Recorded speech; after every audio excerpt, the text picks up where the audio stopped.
ஒரு 2 நாளா அதிகமா இந்த விஷயம் வந்து இலங்கையில கொஞ்சம் விசேடமா பார்க்கப்படுது. அதிகமான மக்களுடைய கவனம் இந்த நடவடிக்கை மேல ஈர்க்கப்பட்டிருக்கு. இன்றைய நாள்ல இது கொஞ்சம் பெரிய அளவா பார்க்கப்படுது.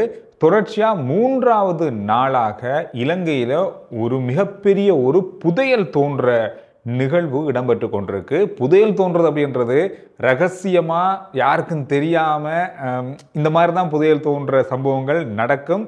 அப்படி புதையல் தோன்ற சம்பவத்தோடு தொடர்புடைய பலர் கைது செய்யப்பட்டு இன்னும் விளக்கமறியலையும் இருக்காங்க.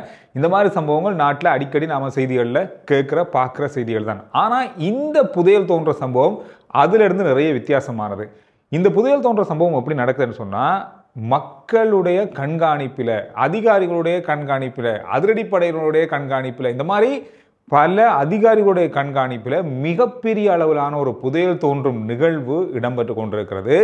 வயாங்கொட பதுரவ அப்படின்ற ஒரு பிரதேசத்தில் இருக்கிற சதுப்பு நிலம் ஒன்றில் தான் இந்த புதையல் தோன்ற சம்பவம் நடந்து கொண்டிருக்கு. சரி, இந்த சம்பவம்னு சொல்லலாம், நிகழ்வுன்னு சொல்லலாம், அது எப்படி வேணாலும் எடுத்துக்கொள்ளலாம். இந்த புதையல் தோன்ற நிகழ்வு ஏன் நடக்குது, இது எப்படி ஆரம்பிக்கப்பட்டது, இது என்ன விஷயம் இதுக்குள்ள இருக்கு, இது எப்படி கண்டுபிடிச்சாங்க, இதுக்குள்ள புதையல் தான் இருக்கா, இந்த மாதிரி பல கேள்விகள் இருக்கு. இன்றைய சிங்கள ஊடகங்கள் எல்லாமே இதைத்தான் பிரதான செய்திகளா வந்து வெளியிட்டிருந்தாங்க. சரி, பார்ப்போம் இதில் என்ன நடந்திருக்கு. நான் அடிக்கடி இந்த வீடியோ பார்ப்பேன், ஆனால் என்னன்ற பெருசளவாக தேடி பார்க்க போகல. ஆனால் இது ஏதோ புதையல் சம்பவம் என்று மட்டும் தெரிஞ்சது. ஆனால் இவ்வளவு பெரிய விஷயம் இதுக்குள்ள இருக்கு அப்படின்னு சொல்லி இன்றைக்கு தான் தேடி பார்க்கும்போது தெரிஞ்சது. அதை உங்களோட பகிர்ந்து கொள்ளலாம். இதில் அதோடு சேர்த்து இன்றைய நாளில் முக்கியமான செய்திகள் 2 இருக்கு. அதையும் இந்த வீடியோனுடைய கடைசி பகுதியில் தாரேன். ரைட், இது வந்து மத்திய அதிவேக நெடுஞ்சாலைக்கு அருகில் இருக்கிற ஒரு பகுதி. இது அதாவது இப்பொழுது ஹைவே போட்டு கொண்டிருக்காங்க. அந்த ஹைவே கண்டி போகிற மத்திய நெடுஞ்சாலைக்கான ஹைவே. அந்த ஹைவேக்கு பக்கத்தில் இருக்கிற ஒரு ஊர் தான் வயாங்கொட. வயாங்கொடையிலேயும் வந்து வதுரவ அப்படின்ற ஒரு பிரதேசம். இந்த பிரதேசத்தில் கடந்த நாட்களில் என்ன நடந்திருக்குன்னு சொன்னால், அதிகமானவர்கள் புதையல் தோன்ற சம்பவத்தோடு கைது செய்யப்பட்டிருக்காங்க. தொடர்ச்சியாக கைது செய்யப்பட்டு நீதிமன்றத்தில் ஆஜர்படுத்தப்பட்டிருக்காங்க. அவங்களுக்கு விளக்கமறியல், நீதிமன்றத்தின் மூலமாக விளக்கமறியல் வழங்கப்பட்டிருக்கிறது. சரி, இது என்னதான் நடக்குது? அடிக்கடி இந்த பிரதேசத்தில் வந்து புதையல் தோன்ற சம்பவத்தோடு கைது செய்யப்படுறாங்களே, இங்கே என்னதான் இருக்கு அப்படின்றத இதை பரிசோதிச்சு பாருங்க அப்படின்ற உத்தரவை நீதிமன்றம் போலீசாருக்கு வழங்கியிருக்காங்க. நீதிமன்றம் போலீசாருக்கு வழங்கிய உத்தரவின் பேரில் இந்த விஷயம் வந்து பரிசோதனைக்கு உட்படுத்தப்பட்டு அந்த பிரதேசத்தை வந்து தேடி பார்த்துருக்காங்க, ஆராய்ஞ்சு பார்த்துருக்காங்க. என்ன நடக்குது, இதில் என்ன இருக்குது அப்படின்னு பார்க்கும்போது ஒரு சில தகவல்கள் அங்கே கிடைச்சிருக்கு.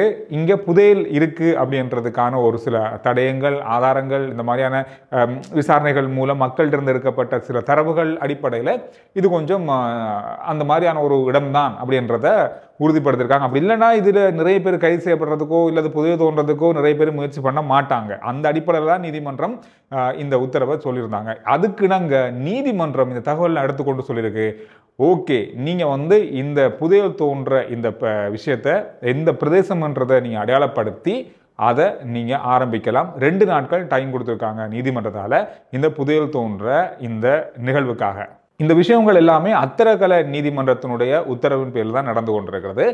நீதிமன்றம் எப்படி உத்தரவிட்டிருக்குன்னு சொன்னால், பொதுமக்கள் பார்வையில் இந்த புதையல் தோன்றுன்ற சம்பவத்தை நிகழ்வை நடத்தணும் அப்படின்ற மாதிரியும், அதிரடிப்படையினர் பாதுகாப்பு, போலீஸ் பாதுகாப்புக்கு மத்தியில் தான் இது நடந்து கொண்டிருக்கிறது. அதுக்கு முதல்ல நீதிமன்றத்தின் உத்தரவை பெற்றதுக்கு பிறகு இவங்க என்ன செஞ்சிருக்காங்கன்னா, அதிநவீன கருவிகளை கொண்டு பரிசோதனை செய்யப்பட்டிருக்கிறது இந்த பிரதேசத்தில், இந்த தோண்டப்படுகிற இந்த குழியில். அங்கு ஒரு சந்தேகத்துக்கிடமான அல்லது ஒரு வித்தியாசமான பொருள் நிலத்துக்கடியில் இருக்கு அப்படின்றத உறுதிப்படுத்தியிருப்பதா சொல்றாங்க. அந்த உறுதிப்படுத்தலுக்கு இணங்க தான் இந்த பிரதேசத்தில் இந்த குழி தோண்டப்படுகிறது. தோண்டப்பட்டு இப்பொழுது என்ன சொல்றது, அந்த எல்லையை அடையல, ஆனாலும் கூட மிக சிரமத்துக்கு மத்தியில் இந்த சீரற்ற காலநிலை, மழை காரணமாக கொஞ்சம் கொஞ்சமாக தாமதிக்கப்பட்டிருக்கு. ஏற்கனவே நீதிமன்றம் 2 நாட்கள் தான் கொடுத்துருந்தாங்க. ஆனால் நேற்றைய நாளோடு அந்த 2 நாட்கள் முடிவடைந்தாலும் 3வது நாளாக இன்றைய நாளையும் இந்த அகழ்வு பணி நடந்து கொண்டிருக்கிறது.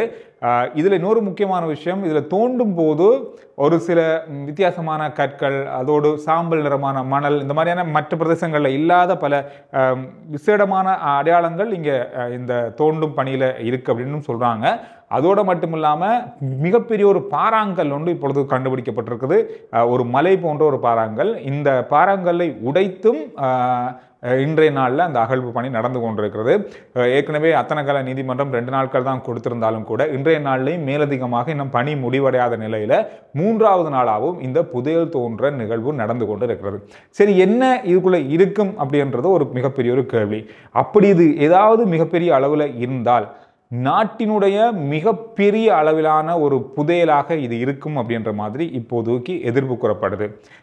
அகழ்வு ஆராய்ச்சி அல்லது எல்லா திணைக்களங்களுடைய அதிகாரிகளும் இங்கே இருந்தாலும் கூட, ஆனால் அதுக்கு முதல்ல அகழ்வு ஆராய்ச்சி பக்கமாக சொல்லப்பட்டது இங்கே அந்தளவுக்கு புதையல் மாதிரியோ அல்லது சந்தேகத்துக்கிடமான அல்லது விலை உயர்ந்த புதையல்களோ எங்கேயும் இந்த பிரதேசத்தில் இருக்கிறதுக்கான எந்த ஒரு சந்தர்ப்பமும் இல்லை அப்படின்றத முதல்ல அவங்க சொல்லியிருந்தாலும் கூட, ஏன் அடிக்கடி இங்கே புதையல் தோன்ற நிகழ்வு இடம்பெற்றது, ஏன் மக்களுக்கு இங்கே புதையல் இருக்குது அப்படின்ற சந்தேகம் இருக்குது, இதெல்லாம் ஆராய்ந்து பார்த்து இதில் என்ன இருக்குது அப்படின்றதுக்காக தான் இந்த சம்பவத்தை நிகழ்த்தி கொண்டிருக்காங்க.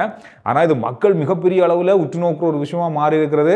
சர்வதேச ஊடகங்களில் கூட இலங்கையில் மிகப்பெரிய ஒரு புதையலை நோக்கி அல்ல புதையல் தோன்றுகின்ற ஒரு நிகழ்வு இடம்பெற்று கொண்டிருக்கின்ற அளவுக்கு செய்தி வர அளவுக்கு பெரிய அளவாக பார்க்கப்படுகின்ற ஒரு சம்பவமாகவே இது இருக்குது.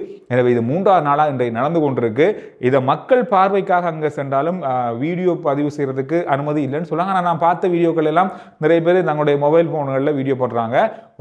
இதில் இன்றைய நாளில் ஊடகங்கள் சென்று இதை ஒளிப்பதிவு செய்யறதுக்கு, அதாவது வீடியோ பண்ணுறதுக்கான அனுமதியை கொடுத்துருந்தாங்க. எனவே அதில் இருந்து தான் இந்த செய்தி இன்னும் மக்களுக்கு பெரிய அளவாக தெரிய வந்திருக்கு. இந்த இடத்துக்கு போய் பார்க்குறவங்களோட எண்ணிக்கை அதிகரிச்சிருக்கிறது. இங்கே என்ன நடக்குது அப்படின்றத பார்க்குற ஆர்வம் மக்களுக்கு கூடியிருக்கு. எது எப்படி இருந்தாலும் இந்த விஷயத்தை உன்னிப்பாக பார்த்து கொண்டிருக்காங்க நிறைய மக்கள். இலங்கையினுடைய மிகப்பெரிய அளவிலாக எதிர்பார்க்கப்படுகின்ற ஒரு புதையல் தோண்டு நிகழ்வு. எனக்கு தெரிஞ்சு உலகத்தில் ஒரு புதையல் தோண்டப்படுது எல்லாருக்கும் தெரிஞ்சு மக்கள் பார்த்து கொண்டிருக்கும் போதே தோன்ற ஒரு சந்தர்ப்பமாக கூட இது இருக்கலாம்னு நான் நினைக்கிறேன். நிறைய வேறு இடங்களில் நடந்திருக்கலாம். இலங்கையில் இது முதல் சந்தர்ப்பம் உண்மையிலேயே. எனவே என்ன செய்தி வருது, இதில் என்ன நடக்குது, என்ன உண்மையிலே ஏதாவது மிகப்பெரிய விலை உயர்ந்த பொருள் கிடைக்குமா, இதை வைத்துக்கொண்டு இலங்கையினுடைய பொருளாதாரத்தை சமப்படுத்த முடியுமா, இந்த மாதிரியான பல எதிர்ப்பு கூறல்கள் இப்போ சோஷியல் மீடியாவில் பேசப்படுது. இது ஒரு பெரிய விஷயமா இருக்கலாம். ஏன்னா திடீரென்று இந்த விஷயம் உருவாகி இருக்கு. இந்த உருவாக்கம் எங்கே போய் முடியும் அப்படின்னு தெரியல. 2 நாட்களுக்குள்ள இது கண்டிப்பாக நாளைக்கோ இல்லை நாளைக்கு மறுநாளோ இதனுடைய முடிவு தெரிய வரும் என்று எதிர்பார்க்கப்படுது. இந்த செய்தி தான் இன்றைய நாளில் மிக மிக பெரிய பிரதானமான செய்தியாக பார்க்கப்படுகின்ற செய்தி. ஓகே, அடுத்ததா உள்ளூராட்சி தேர்தல் நடக்க போகுது அப்படின்ற மாதிரி நாங்கள் முதல்ல சொல்லியிருந்தோம். இன்றைய நாளில் அமைச்சர் விஜித ஹேரத் அவர்கள் கண்டியில் உரையாற்ற போது சொல்லியிருக்காரு, வருகின்ற நாட்களில் வருகின்ற வருடம் வர வருஷம் உள்ளூராட்சி தேர்தலை நடத்துறதுக்கான ஆரம்ப கட்ட நடவடிக்கைகளை நாங்கள் ஆரம்பிச்சிருக்கோம். அது மட்டும் இல்லாமல் நீதிமன்றத்தில் இது தொடர்பான வழக்கு இருக்குது. இதை எல்லாத்தையும் பூர்த்தி செய்து அந்த தேர்தலை நடத்துறதுக்கான வாய்ப்பு உருவாக்கும் அப்படின்ற மாதிரியும் அது நடக்கிறதுக்கான எல்லா ஏற்பாடுகளும் இப்போ நடந்து வருது அப்படின்றதையும் ஞாபகப்படுத்தியிருக்காரு.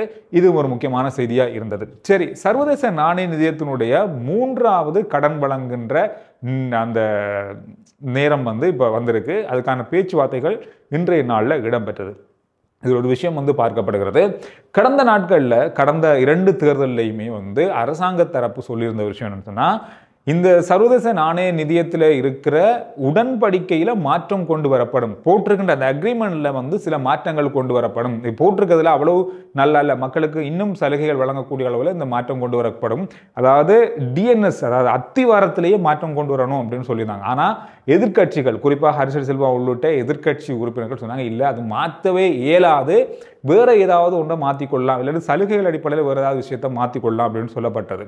ஆனால் இன்றைய நாளில் இது தொடர்பாக பேசப்பட்டதாம். இதில் எதிர்கட்சி உறுப்பினர்களும் கூட இந்த கூட்டத்தில் கலந்து கொண்டிருந்தாங்க. சஜித் பிரேமதாஸ் அவர்கள், ஹர்ஷடி சில்வா அவர்கள், இன்னும் பல எதிர்கட்சி உறுப்பினர்கள் கலந்து கொண்டிருந்தாங்க.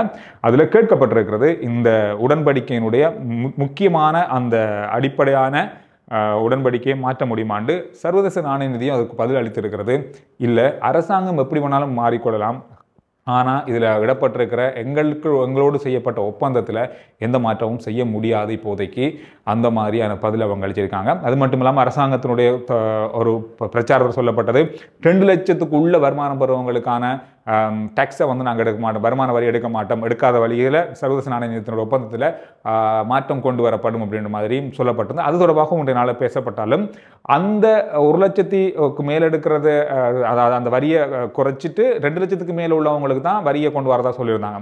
ஆனால் அதுக்கு சர்வதேச நாணய நிதியம் பதிலளித்திருக்கிறது, இந்த வருமானத்தை எந்த பக்கத்தால் கொண்டு வரலாம் அப்படின்றத அதை சரியாக உறுதிப்படுத்திய பட்சத்தில் அது தொடர்பாக அடுத்த வருடம் பார்க்கலான மாதிரி சொல்லியிருக்காங்க. இது அடுத்த வருட வரவு செலவு திட்டத்தின் பிறகுதான் இது தீர்மானிக்கப்படும் என்று சொல்லப்பட்டிருக்கிறது. எனவே சர்வதேச நாணய நிதியத்தோடு இருக்கிற ஒப்பந்தம் அப்படின்றது அப்படியே இருக்க போகிறது தான். அரசாங்கம் அதே தான் இந்த ஒப்பந்தத்தோடு இந்த கடன் உதவியோடு தொடரப்போகிறது அப்படின்றத ஹரிசடி சில்வா இந்த கூட்டம் முடிஞ்சதுக்கு பிறகு சொல்லியிருக்காரு. எனவே இந்த விஷயங்கள் இன்றைய நாளில் அதிகமாக சமூக வலைதளங்கள்லையும் செய்தி ஊடகங்கள்லையும் முக்கியமான விஷயமா பார்க்கப்பட்ட செய்திகள். R G Chandru report YouTube channel, Facebook page, WhatsApp channel இதெல்லாத்தையும் ஃபாலோ பண்ணுங்க.